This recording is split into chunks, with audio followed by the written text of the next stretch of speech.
चतुर्नाम बपुए प्रेम के पद बंधन के नाशय विघ्न अनेक। गोस्वामी श्री नाभाजी महाराज की जय, प्रियादास जी महाराज की जय, गुरुदेव श्री भक्तमाली जी महाराज की जय, सब संतन की जय। आराधना उपासना में नाम, रूप, लीला और धाम, यह एक चतुष्टय है। ये चार तत्व हैं और इन चारों में नाम की महिमा विशेष है। नाम, रूप, लीला और धाम, इन सबको सच्चिदानंदमय कहा गया है। सत चित आनंदमय ब्रह्म जो है वह सत स्वरूप, चित स्वरूप, आनंद स्वरूप होता है। भगवान का नाम सत है, चित है, आनंदमय है। भगवान का रूप भी सच्चिदानंदमय है। भगवान की लीला सच्चिदानंदमयी है। भगवान का धाम सच्चिदानंदमय है। चारों सच्चिदानंदमय हैं। इतने पर भी भगवान के नाम की महिमा विशेष है। विशेषता का कारण एक है सौलभ्य है। सौलभ्य माने सुलभ। जितना भगवान का नाम हमारे लिए सुलभ है उतना रूप सुलभ नहीं है। नाम की अपेक्षा और दूसरे भगवान के स्वरूप सुलभ नहीं है। तो भगवान स्वयं सौलभ्य है। सौलभ्य के कारण नाम की महिमा विशेष होती है। दूसरा रूप। रूप जो है वह नाम के अधीन रहता है। हजारों लोग बैठे हैं, उनमें से जिस किसी का नाम लेकर के हम बुलावें वह आ जाएगा। इसका अर्थ यह हुआ कि नाम के अधीन नामी रहता है। नामी सदा नाम के अधीन है। भगवान भी अपने नाम के अधीन रहते हैं। नाम लेकर के जो कोई भगवान को पुकारता है तो नाम के अधीन होने से भगवान वहां पर आ जाते हैं। नाम के अधीन और नामी रहा करता है, यह एक सिद्धांत है। पुनः भगवान का नाम जो है वह उसका उच्चारण करते करते भक्त लोग सिद्ध हो जाते हैं। भगवान का नाम सच्चिदानंदमय है। जैसे राम यह नाम है और गीता में ओम इत्येकाक्षरम ब्रह्म, ओम को एकाक्षर ब्रह्म कहा गया है। और उसी तरह से ओम का पर्याय जो है वह राम है। ओम जो है वह सगुण साकार और निर्गुण निराकार दोनों का पर्याय है। राम भी जो है वह सगुण साकार का पर्याय है और निर्गुण निराकार का पर्याय है। राम शब्द का अर्थ निराकार ब्रह्म, राम शब्द का अर्थ साकार ब्रह्म। नाम का उपासना करते करते सुमिर पवन सुत पावन नामू अपने वश कर राखे राम। श्री हनुमान जी महाराज ने भगवान राम के नाम का स्मरण किया। स्मरण करते करते इतना अधिक प्रेम उनमें उदय हो गया कि भगवान को अपने अधीन कर लिया। भगवान उनके अधीन हो गए। ध्रुव सकलान जप्यो हरि नाम। ध्रुव जी ने ग्लानि पूर्वक भगवान का नाम जपा तो अचल ध्रुव लोक की प्राप्ति उनको हो गई। नाम प्रभाव जान गणराऊ प्रथम पूजियत नाम प्रभाव। नाम की महिमा को श्री गणेश जी जानते हैं। गणेश प्रथम पूज्य क्यों हो गए? भगवान के नाम के प्रताप से। प्रथम पूज्य वह होगा जो संपूर्ण पृथ्वी की परिक्रमा करके आएगा। गणेश जी चले थे, स्वान कार्तिक चले थे, स्वान कार्तिक की सवारी तेज। नारद जी मिल गए, उन्होंने बता दिया कि भगवान के नाम की प्रदक्षिणा कर लो। जट उन्होंने राम नाम लिख करके नाम की प्रदक्षिणा कर ली और प्रदक्षिणा कर लेने के कारण आ गए। उनके गले में जयनम जयमाला पड़ गई, प्रथम पूज्य हो गए। इस तरह भगवान का नाम चारों युगों में चहुजुग चहुश्रुति नाम प्रभाव और कल वेरी विशेष नहीं आन उपाऊ। चारों युगों में चारों वेदों में भगवान के नाम की महिमा है। लेकिन इस कलयुग में विशेष करके भगवान का नाम ही आश्रय है। भगवान के नाम को छोड़ करके दूसरा कोई और सुलभ साधन नहीं है। साधन तो बहुत हैं। नाम की महिमा ऐसी कही जाती है जैसे अंक और शून्य को समझिए। शून्य शून्य शून्य शून्य रखते चले जाओ, और अगर अंक न हो तो सब शून्य व्यर्थ हैं। और भगवान का नाम अगर है, अंक है, तो जितना शून्य रखते चले जाओगे 10 गुना होता चला जाएगा भगवान के नाम। इसलिए और यह नाम की महिमा का ज्ञान कैसे हुए, तो भक्तमाल में लिखा है कि नाम महानिधि मंत्र नाम ही सेवा पूजा, जप तप तीरथ नाम नाम बिन और न दूजा। नाम बैर नाम प्रीत नाम कही नामी बोले, नाम अजामिल साथ नाम बंधन ते खोले। नाम अधिक रघुनाथ ते राम निकट हनुमत कहो, कबीर कृपा ते परम तत्व पद्मनाभ परचौल हो। हनुमान जी ने राम जी के समीप कह दिया, राम सुतोधिकम नाम इति में निश्चितामति। आप बड़े हैं, परात्पर हैं, सर्वश्रेष्ठ हैं, लेकिन आपका नाम आपसे भी बड़ा है। क्यों? तो ये जैसे अनंत काल तक और अनंत जीवों को भगवान आपके धाम को पहुंचाता रहता है, इसलिए आपकी अपेक्षा आपका नाम वह सबसे श्रेष्ठ है। और इसका ज्ञान कैसे हो, तो ज्ञान कबीर कृपा से परम तत्व पद्मनाभ परचौल हो। गुरुदेव की कृपा हो जाए, संत की कृपा हो जाए, कबीर की कृपा से पद्मनाभ ने भगवान के नाम की महिमा को समझा। दक्षिण के बहुत बड़े विद्वान थे, शास्त्रार्थ करते भये आए, काशी को आ गए।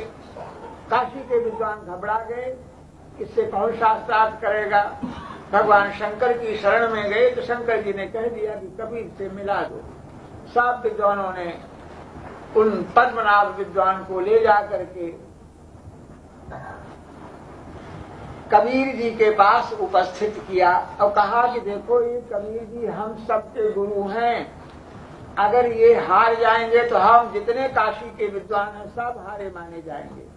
और यहाँ काशी विद्वानों की नगरी है, एक से शास्त्रार्थ करोगे वो हार जाएगा, दूसरा बैठेगा वो हारेगा, तीसरा, तो आपको महीनों लग जाएंगे शास्त्रार्थ में। और जल्दी करना है तो एक ही कबीर को हरा दो और आपको हम सब लोग विजय पत्र लिख देंगे, आप जीत जाओगे। उसने सोचा बहुत अच्छा है, कबीर से शास्त्रार्थ करने के लिए तैयार हुआ। कबीर से पूछा कि आप अपनी योग्यता बताओ। बहुत बड़ा पहलवान छोटे पहलवानों से लड़ने में अपनी बेइज्जती समझता है, इसी तरह से शास्त्रार्थ करने में बहुत बड़ा जो विद्वान है और छोटे विद्वान से शास्त्रार्थ नहीं करेगा। तो पूछा पहले आप अपनी योग्यता बताओ। अपनी योग्यता उसने बताई। उस विद्वान पद्मनाभ ने अपनी योग्यता बताई कि हमने चारों वेदों को देखा है, पुराणों को देखा, 6 शास्त्रों को देखा, सब कुछ देखा। अपनी बात बता गया, इतने शास्त्रों को हमने देखा। कबीर जी से पूछा आप अपनी योग्यता बताओ। तो कबीर ने कहा कि कागज मत छुओ नहीं, हमने कागज को कलम को हाथ से नहीं छुआ। और बात प्रश्न करो। तो कबीर जी ने प्रश्न किया कि हम ये पूछना चाहते हैं कि आप विद्वान होने के नाते आपको जो जानने योग्य जो तत्व है, क्या जानना चाहिए? जानने योग्य जो तत्व है उस तत्व को आपने जान लिया क्या? और आपने बहुत पढ़ा, तो पढ़ने के पहले आपको तत्व का ज्ञान हो गया था क्या, अथवा पढ़ने के बाद आपको तत्व का ज्ञान हुआ? हम ये पूछते हैं, बताओ। सबसे पहले जो तत्व ज्ञातव्य है, जो जानने के योग्य वस्तु जो है, उस वस्तु का ज्ञान आपको पहले हो गया था और उसके बाद आपने शास्त्रों का अध्ययन किया। ऐसा है क्या? और ऐसा नहीं है तो शास्त्रों को अध्ययन करने के बाद जो जानने योग्य तत्व है उसका ज्ञान आपको हो गया। कब हुआ? पहले हो गया कि बाद में हो गया? तो पंडित बड़ी देर तक मौन होकर के सोचता रह गया। सोचते सोचते अपने मन में उसने निश्चय किया कि वस्तुतः हम जो पढ़े और जो पढ़ते रहे केवल शास्त्रार्थ करके परास्त करके विजय पत्र हासिल कर लें, बड़े भारी विद्वान हो जाएं, इसलिए हमने पढ़ा। उस ईश्वर तत्व को जो जानने के योग्य है उसको तो हमने समझा ही नहीं। हाथ जोड़ करके चरणों में प्रणाम किया, बोले महाराज जो कुछ आप पूछ रहे हो उस तत्व को न तो हमने पहले जाना और शास्त्रों को पढ़ने के बाद भी उस तत्व को नहीं जाना। हमारा तो पढ़ करके शास्त्रार्थ करके विद्वान को किसी को हरा देना और हरा करके विजय हो गई, विजय हो गई, जय हो गई, विजय पत्र का पुलिंदा तमाम बांधे घूम रहे हैं। जहाँ जाते हैं वहीं पर सब जगह अपनी विजय के पत्र दिखाते हैं, हमने इतने विद्वानों को परास्त किया। तो वस्तुतः अब वो ज्ञातव्य जो तत्व है वह आप कृपा करके हमको बताओ। तो कबीरदास जी ने उस विद्वान को भगवान का नाम बताया, कहा कि सबसे श्रेष्ठ भगवान का नाम है, वह नाम ही खजाना है, नाम ही की पूजा पूजा जप तप जो कुछ है वह भगवान का नाम ही है, नाम से भिन्न और कुछ नहीं है। ऐसा कह करके उन्होंने शास्त्रार्थ करना बंद कर दिया, नाम का जप करते रह गए, बहुत दिनों तक जप करते रह गए। एक दिन पद्मनाभ विद्वान गंगा किनारे दशाश्वमेध घाट पर स्नान करने गए तो देखा बड़ी भीड़ लग रही है, क्या हो रहा है, क्या है, क्या है। तो लोगों ने बताया कि काशी का एक सेठ है, उसके शरीर में कुष्ठ रोग हो गया है और कुष्ठ रोग से पीड़ित होकर के गंगा में डूबने के लिए आया है। लोग उसके शरीर में रस्सी बांध करके, पत्थर बांध करके और गंगा में डुबाना चाहते हैं। काशी है, काशी में आत्महत्या करने पर भी पाप नहीं लगता है, तो वह आत्महत्या करने के लिए आया है, उसको बड़ी ग्लानि हो रही है। पद्मनाभ ने कहा कि नहीं, आत्महत्या की जरूरत नहीं है, इसका बंधन खोल दो, ये भगवान का नाम लेकर के गंगा में 3 बार नाम ले, 3 बार गोता लगाओ, इसका शरीर ठीक हो जाएगा। ऐसा ही हुआ, गोता लगाते ही बाहर निकला तो उसका शरीर कुष्ठ रोग क्षण भर में बिल्कुल नाम मात्र का नहीं रह गया, सुंदर दिव्य उसका शरीर हो गया। बड़ी जय जयकार हुई। पद्मनाभ सोचते थे कि हमने यह चमत्कार दिखाया है, इससे हमारे गुरु महाराज बड़े खुश होंगे, तुमने नाम की महिमा को प्रकट किया। नाम की महिमा का जप करने के बाद और नाम की महिमा तुमको सिद्ध हो गई है। लेकिन कबीर जी ने जब यह सुना तो उन्होंने कहा कि तुमने भगवान की नाम की महिमा को समझा नहीं। नाम का अगर महत्व तुमने समझा होता तो 3 बार गोता लगाने के लिए नहीं कहते। भगवान के नाम की महिमा तो दूर रही, नाम का आभास अगर होता है तो इस तरह के कार्य नामाभास से होते हैं। आभास का अर्थ है जैसे हराम, हराम भगवान का नाम नहीं है, लेकिन हराम शब्द में नाम का आभास है।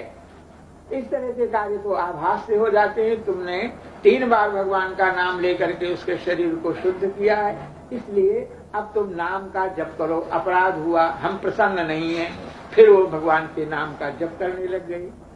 नाम का आश्रय लेने से, नाम का जप करने से सब प्रकार के मनोरथ पूर्ण होते हैं।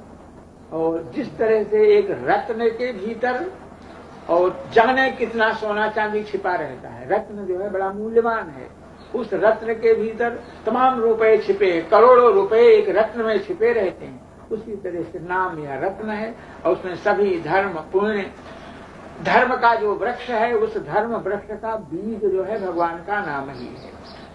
नाम से ही सृष्टि होती है। इस तरह भगवान के नाम की महिमा अनंत है। हमारे ऊपर नाम भगवान कृपा करें, गुरुदेव भगवान कृपा करें, नाम की महिमा हमारी समझ में आए। और नाम की महिमा, भगवान की महिमा कब समझ में आवेगी? जब भगवान के निकट हम रहेंगे। जितना अधिक भगवान के पास रहें